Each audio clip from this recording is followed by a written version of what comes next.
आज बात कर रहा हूं कि बाजार में खुले उस आईपीओ की, उस रीट आईपीओ की। नॉलेज रियल्टी ट्रस्ट, समझेंगे क्या ऑफर कर रहे हैं, क्या मतलब इस रीट का, पैसा लगाना है नहीं लगाना, समझने की कोशिश होगी। मदद कर रहे होंगे इसी नॉलेज रियल्टी ट्रस्ट के सीईओ शिरीष गोडबोले साहब और सीओओ कैसर परवेज साहब। आप दोनों का स्वागत है। बस थोड़ी देर में आप लोगों के पास आ रहा हूं।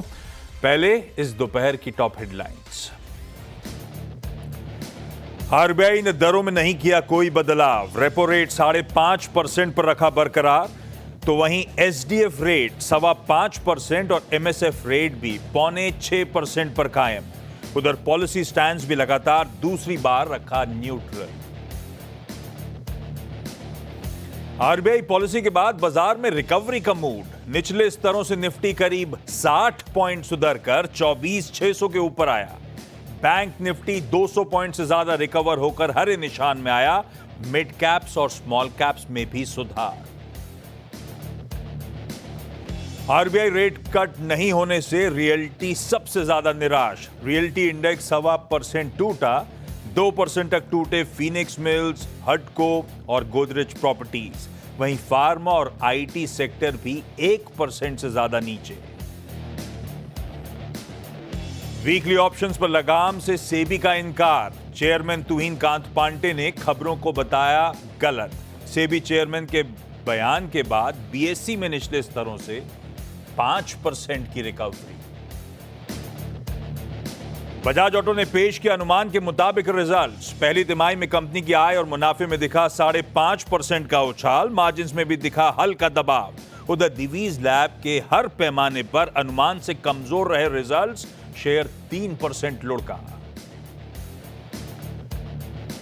और एनएसडीएल की अच्छी लिस्टिंग। 800 रुपए की इश्यू प्राइस के मुकाबले बीएसई पर 880 रुपए पर हुई लिस्ट। उधर श्री लोटस डेवलपर्स की शानदार एंट्री। करीब 20% प्रीमियम पर हुआ डेब्यू।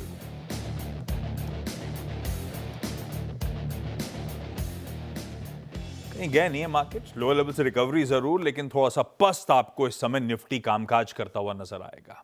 हाँ, बैंक निफ्टी जरूर 1/4% मजबूती के साथ कामकाज करता हुआ, जबकि कईयों के लिए पॉलिसी फ्रंट पे डिसअपॉइंटमेंट हो सकता है। पर आज सुबह अपन लोग चर्चा कर रहे थे, बिल्कुल इवन स्टीवन मामला था। 50-50 चांसेस थे दरों में कटौती के या फिर स्टेटस को के। आरबीआई और उनकी एमपीसी टिल्ट करे स्टेटस को की तरफ। खैर, एक दिक्कत है भारतीय बाजारों में, वो है ब्रॉडर मार्केट्स। वो असली बैरोमीटर है मूड का। और इस समय 2:5 का रेशियो डिक्लाइंस के फेवर में, यानी कि हर 7 स्टॉक्स में 5 दबाव के साथ ट्रेड कर रहे हैं। तो मूड तो बिगड़ा हुआ है। इंडेक्स फिर भी मैनेज हुआ क्योंकि निफ्टी बैंक बेहतर कर रहा है, पर उसके सामने आईटी, उसके सामने फार्मा, वो ट्रम्प टैरिफ्स के डर से, मूड बिगड़ने के डर से थोड़ा सा सबड्यूड ट्रेड करते हुए। पॉलिसी निकल गई है, एक सरदर्द बचा हुआ है। सीएनबीसी यूएस को दिए हुए ट्रम्प साहब के उस टेलीफोनिक इंटरव्यू में 24 घंटे की बात कही गई थी कि भारत पे और एग्रेसिव टैरिफ्स लगाए जाएंगे। 25% ऑलरेडी लगे हुए हैं। 24 घंटे की मियाद मेरे ख्याल से आज शाम तक खत्म होने की बारी है। तो आज शाम को वो कीनली अवेटेड, लेकिन बाजार में उस तरह का कोई दिक्कत नजर नहीं आ रही, कोई नर्वसनेस खासतौर पे एटलीस्ट इंडेक्स लेवल पे नजर नहीं आ रही है। खैर, चलिए लंबा डिस्कशन करना है। एक इंटरेस्टिंग आईपीओ, एक रीट इस समय बाजार में खुला हुआ। आज दरअसल डे 2 है, सब्सक्रिप्शन के लिए कल बंद होगा। उससे रिलेटेड डिटेल्स आपकी स्क्रीन पर आएंगी। Knowledge realty trust, price range है 95 से 100 रुपीज पर शेयर। 150 यूनिट्स की लॉट साइज और उसके फिर मल्टीपल्स पे। 150 यूनिट्स और 100 रुपए, मतलब एक लॉट के लिए आपको 15,000 रुपए देने होंगे। बाकी की डिटेल स्क्रीन पे चलती रहेंगी। कुल मिलाकर 4,800 करोड़ रुपए जुटाने की इस रीट्स के थ्रू इस कंपनी की योजना। सीईओ और सीओओ साहब दोनों इस समय स्टूडियोज में मौजूद। थोड़ा सा कॉम्प्लेक्स इशू होता है, तो एक एक करके समझता हूं। पहले जो रीट्स आ रहा है, नॉलेज रियल्टी ट्रस्ट, मैं पढ़ रहा था वन ऑफ द लार्ज, अगर सक्सेसफुल हो ही गया, सक्सेसफुल तो भर गया है शायद वो, तो once listed will be the largest office REIT in India. तो ये पोर्टफोलियो है क्या, किस तरह के एसेट्स हैं, कितना बड़ा है ये? तो मैं शुरुआत करता हूं। कैसर, प्लीज़ हेल्प करना कंप्लीट करने के लिए। 62,000 करोड़ ये हमारी ग्रोस एसेट वैल्यू है। हमारे पास 46 मिलियन स्क्वायर फीट है, तो दोनों बहुत बड़े नंबर हैं। तो 62,000 करोड़ इंडिया का सबसे लार्जेस्ट ग्रोस एसेट वैल्यू है रीट के मामले में, और 46 मिलियन जो स्क्वायर फीट है वो एशिया में नंबर 2 होगा मेरे हिसाब से in terms of size square feet. तो बहुत ही बड़ा है, और नॉट ओनली बड़ा है लेकिन फैला हुआ है भारत में 6 सिटियों में है, और कंसंट्रेशन जो है वो 3 मेजर ऑफिस मार्केट्स में है, मुंबई, हैदराबाद और बेंगलोर। 96% हमारी जो वैल्यू है 96% ये 3 सिटीज़ में है, और इन सिटीज़ में भी सबसे अच्छे सब लोकेशन पर हैं।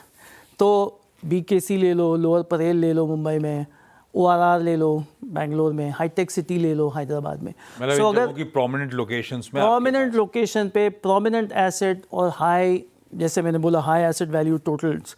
सो यू नो हमारी तरफ से हमने कोशिश की है कि हम सबसे अच्छे एसेट इकट्ठा करके लाएं। अच्छा, आसान शब्दों में 46 million square feet in locations में 6 शहरों में आप ओन करते हो, इनको आप लीज पे देते हो। करेक्ट। जो लीज से कमाई होती है, खर्चा पानी काट के यूनिट होल्डर्स में डिस्ट्रीब्यूट कर देते हो। 100%। यही आसान मॉडल हो गया, करेक्ट है ना। और अब एक बात बताओ, पैसा हो तो डायरेक्ट कमर्शियल रियल एस्टेट में डाल दूं या रीट्स में डालूं? क्या विकल्प बेहतर होता है? क्या लॉजिक है कि मैं रीट्स पे जाऊं, कमर्शियल रियल एस्टेट पे एक्सपोजर ना लूं? टिकट साइज को छोड़ के, वो तो घर सरदर्द है ही है। सरदर्द है, लेकिन एक्चुअली अगर आपके पास छोटा पैसा भी हो तो आप रीट खरीद सकते हो ना। अगर आपको 1000 स्क्वायर फीट की प्रॉपर्टी लेनी हो तो उसके लिए तो बहुत पैसा चाहिए कमर्शियल, तो उसके हिसाब से तो वो भी आसान है। लेकिन मैं एक्सप्लेन करता हूँ। पहले तो क्या है, आपको स्टैम्प ड्यूटी, टैक्स वगैरह वगैरह जब आप लेते हो, जब आप बेचते हो, वो कुछ नहीं होगा। अगर आप रीट शेयर लो तो आप जाके शेयर खरीद सकते हो। आप कर रहे हो। हाँ, सब हो गया है ना। हमने ऑलरेडी, ऐसा समझो। हाँ, ऐसा समझो आप। आपको मेंटेनेंस करवाना है, आपको कुछ नहीं करना है, हम वो मेंटेनेंस मैनेज भी करते हैं, पैसा भी देते हैं। और जो सरदर्द होता है कि टेनेंट आया है, टेनेंट गया है, उसको रिप्लेस करो वगैरह, वो भी नहीं देखना पड़ता है। और फाइनली लिक्विडिटी भी है। जब आपको बेचना है 3 दिन में आपके पास पैसे आ जाते हैं।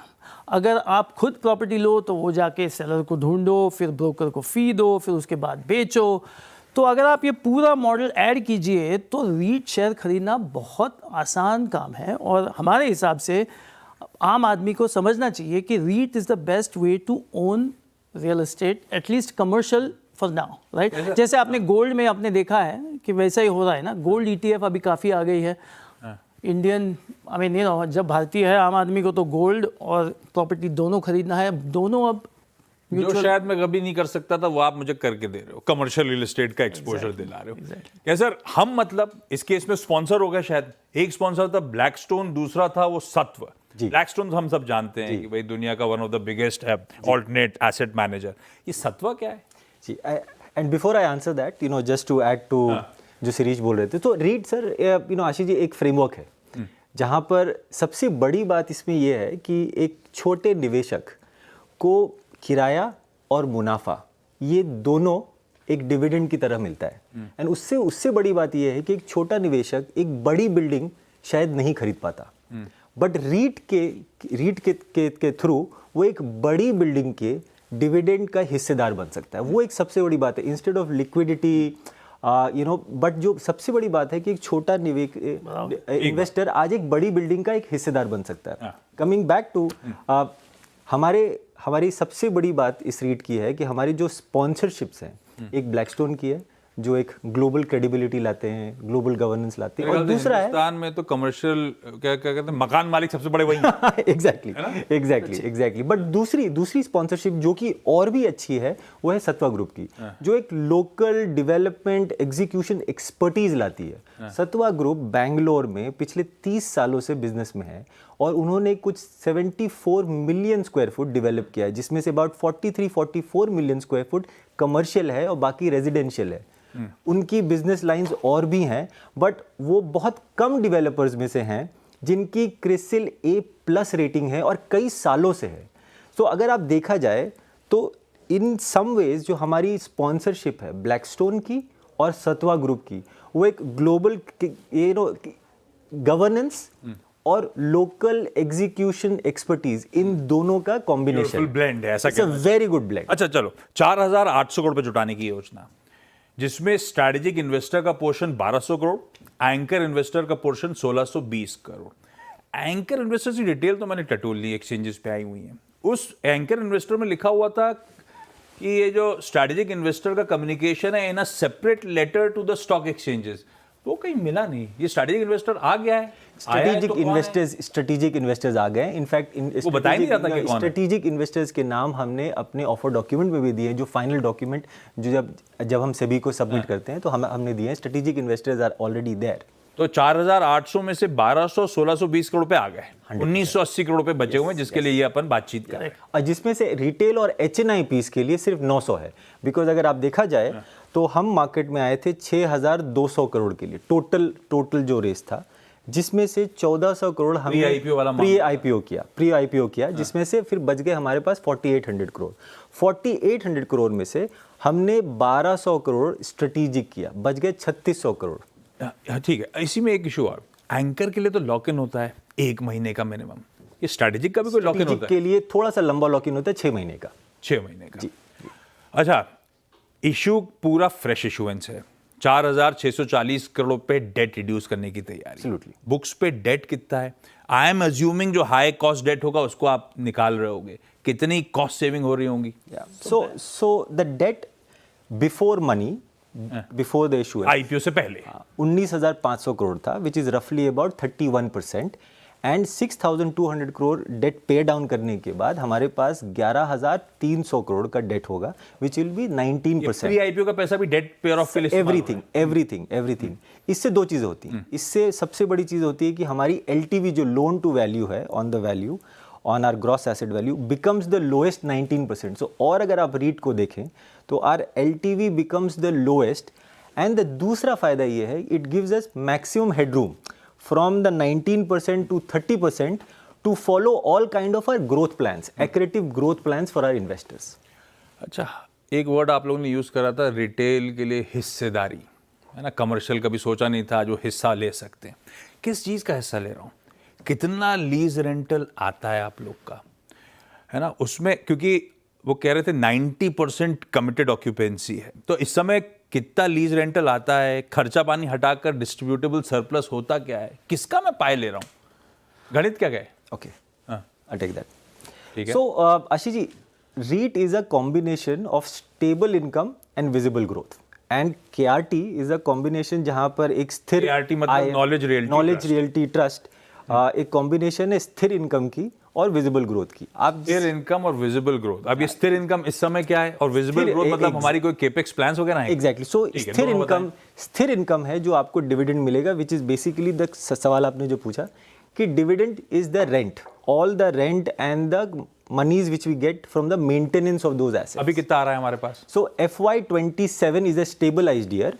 उसमें हमारा ईयर मतलब अभी कुछ केपेक्स चल रहे हैं, वो सब कमीशन हो रहे होंगे। अभी कुछ ऐसे भी ऑक्यूपायर्स हैं जो फिट आउट कर रहे हैं और रेंट देना चालू नहीं किया उन्होंने। फिट आउट के समय रेंट नहीं देते? फिट आउट के normally on an average 2 to 3 months जब वो मतलब अपना केबिन अपने ये सब एग्जैक्टली वो रेंट नहीं देते हैं। तो आज अगर हम देखें कि 91% कमिटेड ऑक्यूपेंसी है, तो हमारी इकोनॉमिक ऑक्यूपेंसी जिससे रेंट हमें आता है वो रफली अबाउट 82 to 83% है।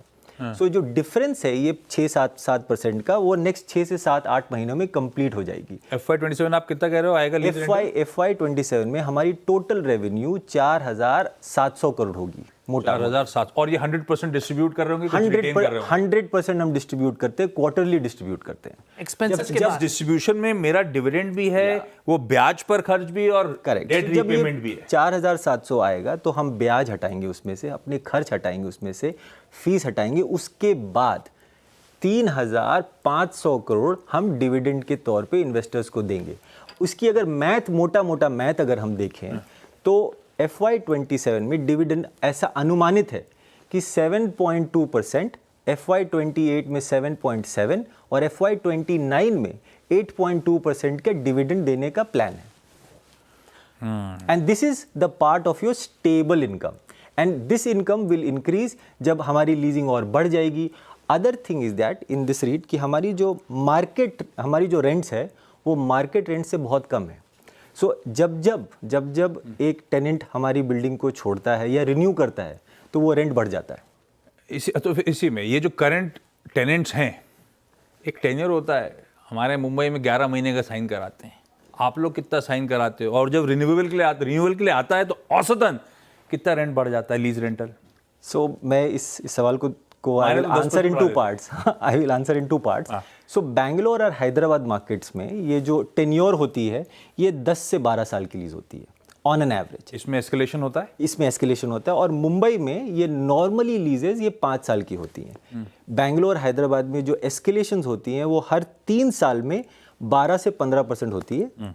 हालांकि इन मुंबई हर साल 5% होती है, राइट. और जब ये रिन्यूअल के लिए आते हैं जो कि बहुत बड़ा फीचर है हमारी रीट में, जहां पर our mark to market where the market rent और जो हमारा रेंट है उसमें लगभग 23% का डिफरेंस है. तो जब वो हमारे पास रिन्यूअल के लिए आते हैं then we get an opportunity कि जो हमारी जो रेंट है, बिल्डिंग की रेंट है, वो मार्केट रेंट को एब्सोल्युटली मिरर करने लग जाए. एंड अब 20% का अपसाइड है वहां पर. एक पार्ट इज वो डिस्ट्रीब्यूटेबल सरप्लस, दूसरा एक उम्मीद रहती है कैपिटल एप्रिसिएशन की.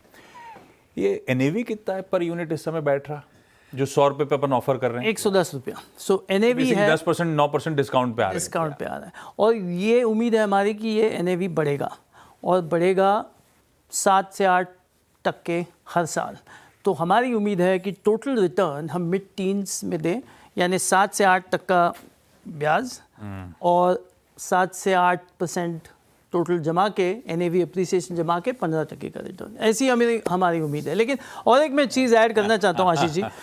इन्होंने बात की इंटरनल ग्रोथ की. हमारा जो इंटरनल ग्रोथ स्ट्रेटजी है जो इन्होंने बताया 13% हर साल हमारा CAGR जो हम कहते हैं कंपाउंडेड एनुअल ग्रोथ रेट, वो 13% है हर साल.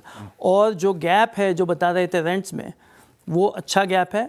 उसी वजह से हमको ये फिलिप मिल रहा है, राइट. वो इंटरनल ग्रोथ है. लेकिन हम एक्सटर्नल ग्रोथ के भी पीछे हैं और ये होगा एक्विजिशंस के थ्रू. और हम बात किए थे डेट के बारे में, और ये जो डेट हम पूरा पे डाउन कर रहे हैं 19% LTV पे ला रहे हैं. बहुत लो डेट है.